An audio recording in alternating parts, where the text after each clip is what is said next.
So I think what happens every year in January is a lot of the very senior politicians, presidents, heads of state, business leaders, leaders of civil society gather together in Davos to really reflect on the year ahead and what's going to happen.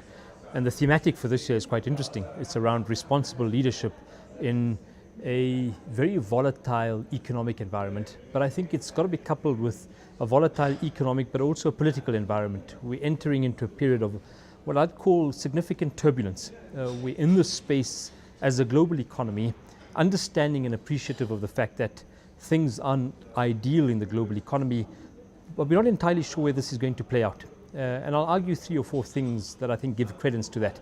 The first is a lot of individuals globally, a lot of countries are concerned around what will happen in the United States as we see the election of Donald Trump as the President of the United States, and what that would mean, firstly in terms of the growth of the US economy, but then also what that would mean in terms of the relationship between the United States of America and many of its traditional allies, but also a lot of its trade partners. And Trump has spoken quite significantly around bringing in a localization component, shoring up manufacturing in the US economy, etc. We then move to the United Kingdom, and a lot that's been happening in terms of Prime Minister May and the pronouncements around the timeline of what will happen post the decision around Brexit. I think many people had thought that Brexit happened, we had the referendum, but now it's really coming into action. And we're starting to see this interplay between a United Kingdom outside of the EU and what that would mean in terms of the negotiation over the next six to 8 months.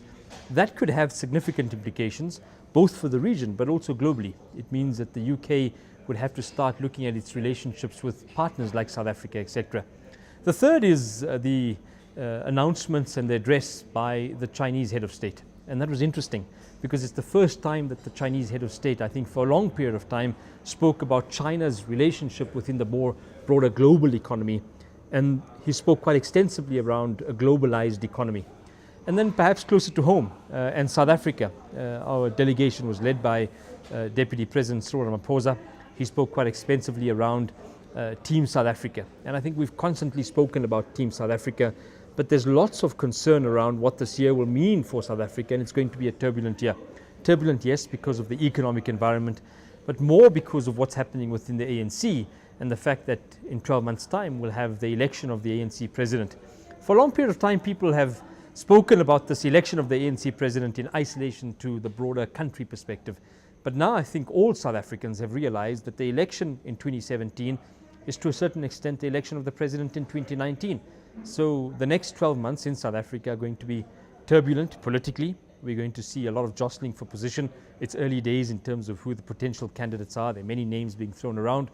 But what the more important thing for me is what that would mean in terms of the medium to long-term economic and political outlook from a country perspective.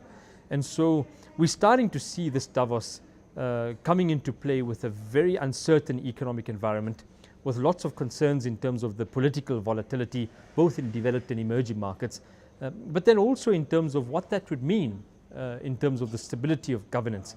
And that's why the WEF speaks about responsible leadership both politically and from a business perspective. The second narrative that we see coming out from WEF this year is the role of business within the more broader contextual environment, situational leadership, responsible business leadership. And I had the privilege of spending a week with Michael Porter last year in December around what we call this concept of shared value, but around what is the role and responsibility of business within the broader ecosystem. And we're finding that many business executives are starting to look at what's this interplay between growth, profitability from a company perspective, but how do we align that with a more broader situational environmental context? And so we're going to find a lot of business executives starting to look at this issue of stakeholder leadership, look at how we craft business growth in alignment with what's happening within the broader economic environment, both within the regions that we're operating in, but also within the communities that we embed our businesses within.